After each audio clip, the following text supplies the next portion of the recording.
Welcome to our home on this Easter Sunday. Oh, happy Passover and happy Easter. Yeah, it's Passover too. And we celebrate both. So Passover, the essence of Passover is freedom. And so we're really celebrating all of our freedoms. You know, there's a lot to celebrate about being free. A lot of people in the world are not.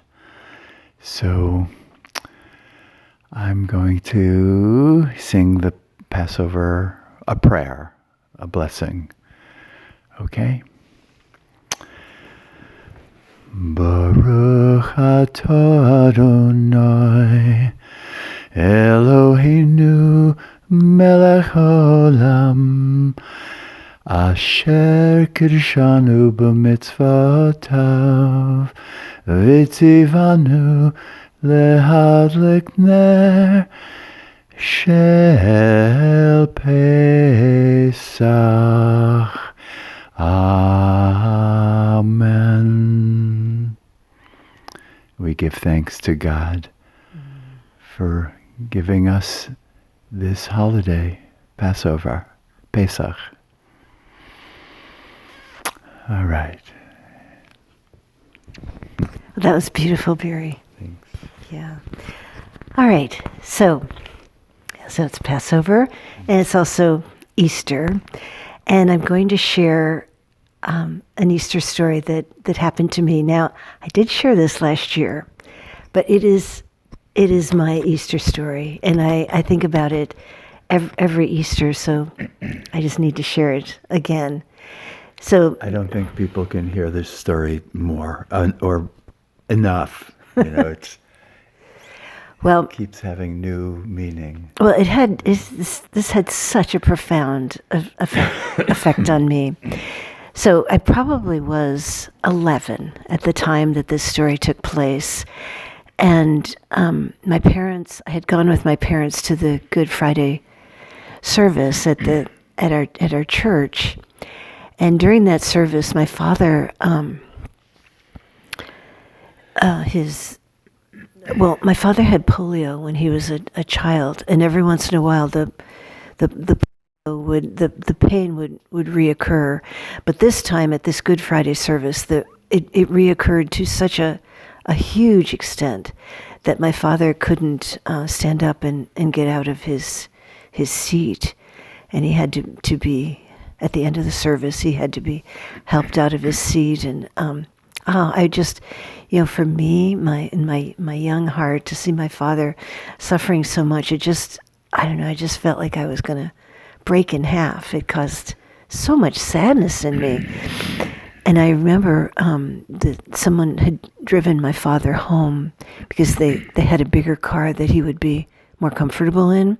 And my mother drove me home, and it wasn't very far, like 5 minutes away. And I just cried and cried and cried. Like, what can we do about Daddy? I mean, this is so sad. And my mother said, I think she just didn't know what to do. Medically, there wasn't anything that could be done. And she said, you have to pray, and you have to pray a lot. And I don't really think that my mother realized that when you tell a child something, they take it literally. And I took that literally. I felt that I needed to pray all day. And so that was Friday night, and I prayed and prayed that night until I probably just went asleep praying. And I woke up in the morning, and I prayed and I prayed and I prayed for my father. And I think I, grabbed meals quickly and went back up to my room and prayed some more. And meanwhile, my father, that whole day, Saturday, was in his room in bed. And everything was really dark, and it was just this feeling of gloom and sadness in our home. And Sunday, we woke up, and my mother said, "We're going to church." And I got dressed, and she asked my father if he wanted to come, and he said yes. And my mother helped him get dressed, and he was in so much pain. and he somehow hobbled into the church, and I thought, like, wow, all my prayers, they didn't really work.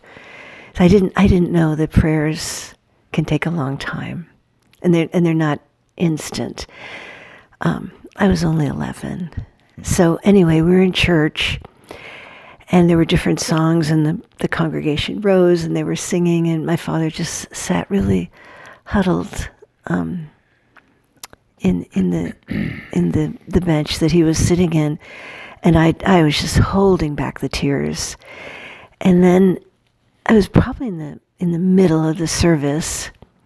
This song came on, and it's "Christ the Lord has risen today." And anyone that's ever been to church on a Easter Sunday knows this song. And it's a really... Christ the Lord is risen today. Alleluia. I don't know the rest. That's okay. Anyways, the organ plays full blast, and it's just this really powerful song, and everyone was standing, and my dad was still just pitifully huddled over in pain, but I stood with everyone else, and I was singing this, and then from the side, this really happened to me. I saw this light come down, this powerful light come down, and surround my father, and as that happened, he jumped to a standing. I just jumped to a standing position and sang the rest of that song with a full voice, and just so much happiness. And he walked out of the church, and he never went into that kind of pain again for the rest of his life. It was truly a miracle of rising again after suffering. And I think about it every Easter, and I also think about it whenever I'm suffering.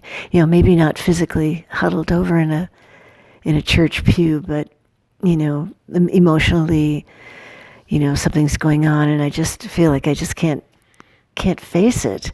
I think of that. I think of the prayers that a young child spoke in such sincerity, and I think of the power of the light that can come and really create a miracle, a rising above. So.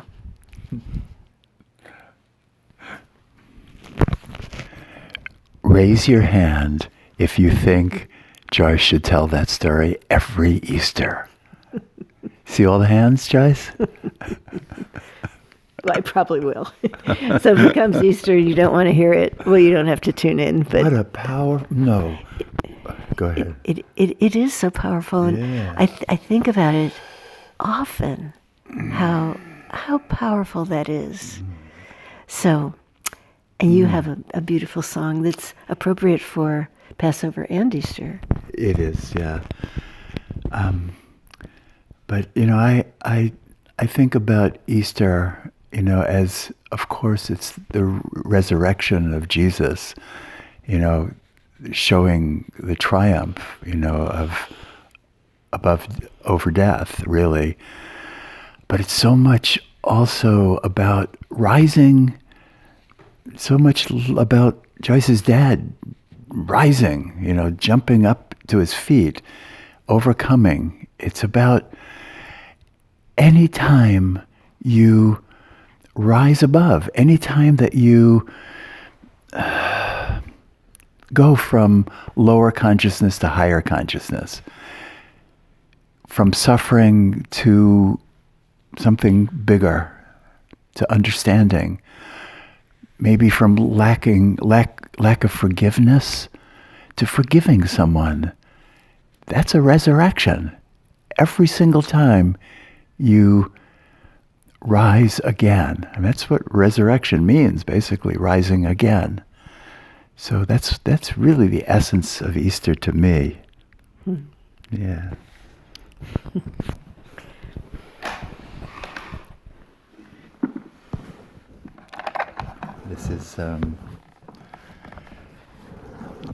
This is one of our first songs from probably 50 years ago.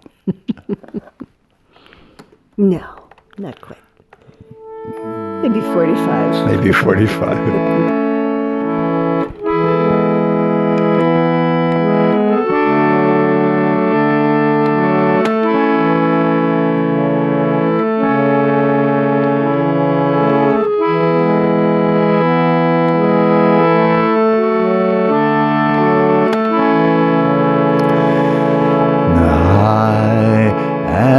The light shining out on the world.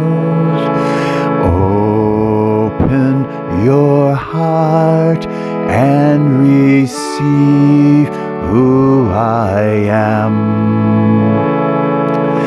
I am the light shining out on the world. Open your heart and receive who I am. So feel that